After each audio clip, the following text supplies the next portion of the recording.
The dawn of the aircraft was a knock on history's door. The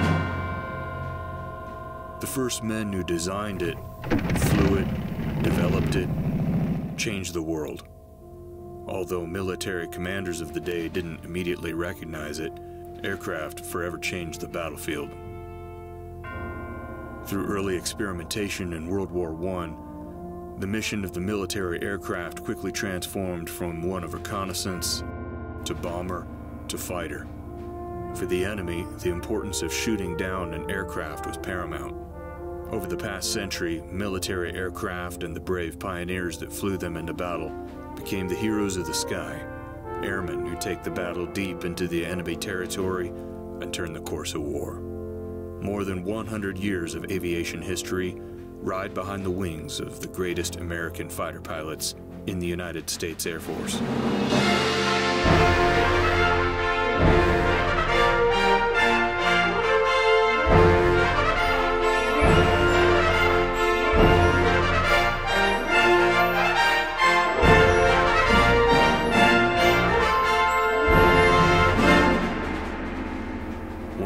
Fighter Squadrons in the United States Air Force has roots reaching back to World War I.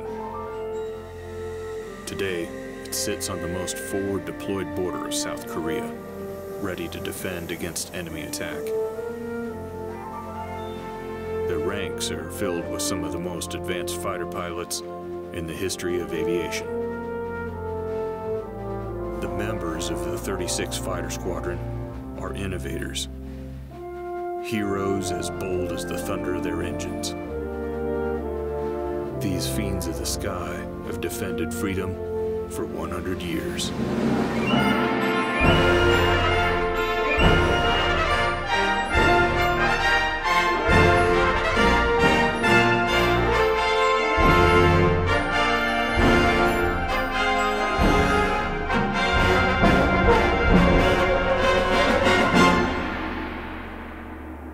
12 June 1917. The 36th Aero Squadron was organized at Kelly Field in Texas. Their commander, Lieutenant Quentin Roosevelt, wrote to his father, former President Theodore Roosevelt, "Father, I command a wilder bunch of roughnecks than your Rough Riders ever dared to be." Just no kidding, a ragtag group of aviation pioneers with the desire to prove the power of manned aviation during combat. The newly formed squadron, like most American war pilots of the day, learned from the most experienced fighter aces in England and France. The 36th Aero Squadron made a long, arduous journey to aero gunnery schools, but the war ended before they saw combat. Even still, they worked hard. They were willing and ready, and they gave 2 years of their lives in service. After World War I, the squadron demobilized for a time until it was reconstituted in 1923 and finally reactivated in 1930.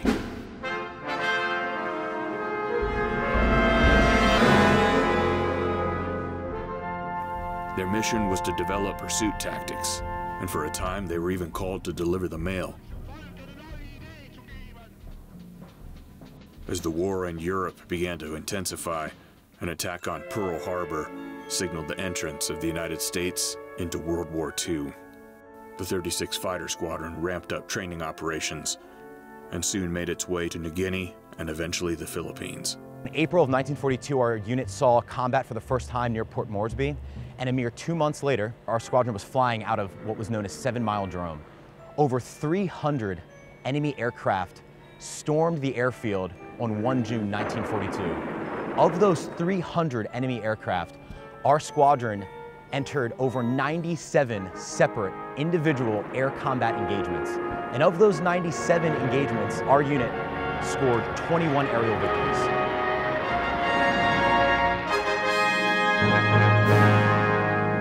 When you flew with these guys, we were all young, and we got to know each other very well, and we respected each other and relied on each other. When we flew, we knew that they would be there, that we would cover their back and they would cover mine. And I developed friendships to this day that are stronger than any others. These are friendships that last through all the years. Your life is in their hands and theirs is in yours, and you know that they're not going to fail. There was Captain James A. Moss in World War II he noticed an enemy aircraft diving down on a Liberty ship, so he put himself in harm's way to take out that Oscar, and in doing so soaked up some of the anti-aircraft and crashed and died in the Pacific Ocean. And that's pretty symbolic of what the Fiends stand for, both past and present, you know, willing to put themselves in harm's way in order to protect others. The Fiends remained on the front line even after the end of World War II. Their pilots were some of the first to witness the aftermath of the atomic bomb, flying through Japan just hours after the attack. To us, it was a regular mission. We had no idea that they had dropped an atomic bomb, which in the next few days convinced Japan to surrender. So our next major conflict after World War II is the Korean War, which started on the 25th of June, 1950. And it was the very next day. We were stationed in Japan at the time, and we started flying operations on the 26th, the next day, with our F-80s flying protective cover for folks moving in and out of Korea. It was 2 days later, on the 28th of June, that we flew our first actual offensive operations, where we were strafing trucks and other military equipment behind the enemy lines, flying interdiction missions. The F-80 was the first combat-capable airplane in the Air Force inventory. I flew 72 combat missions. I can remember at one point, it just seemed like a stream of bright flashes going past my cockpit. Was it dangerous? Yeah, it was, but that was our job, and we did it. The unit has been overseas for almost its entire 100-year history, and it's also been a frontline combat unit for almost its entire history.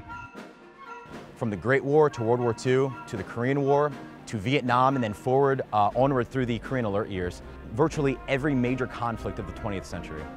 We bear an unforgettable legacy of valor on our shoulders when we put our patches on and go to work. A legacy that says that if this war kicked off again, that we would be ready to carry that legacy now and into the future, so that any of our enemies that decide to do conflict with us will be making a critical mistake. I'm just full of pride thinking about that I'm involved in a squadron that's having 100 years of history, that's been involved in every major conflict in the Pacific. To be able to look back at the 100 years of Fiend history, from the dawn of aviation to the tip of the spear where we are now, is an incredible opportunity, and I'm so proud to be able to be a Fiend and be a part of not only that fighter pilot history, but just the brotherhood of the Fiends.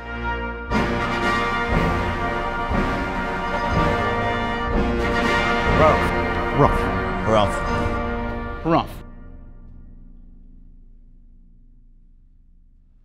When I think back on 100 years of history for our squadron, for combat aviation in general, I think a lot about the people that we've lost, and particularly about the people who are still out there. When we wear our patches and we see the symbols of our squadron, we think of those airmen that are still out there.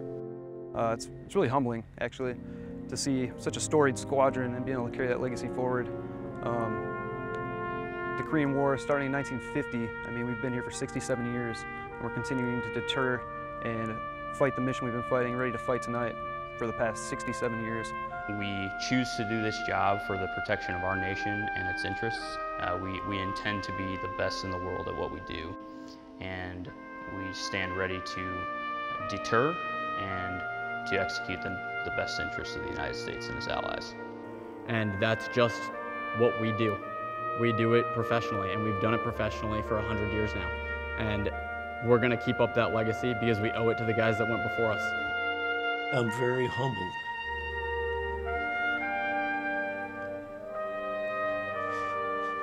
To be part of a group of men who have accomplished so much for their country.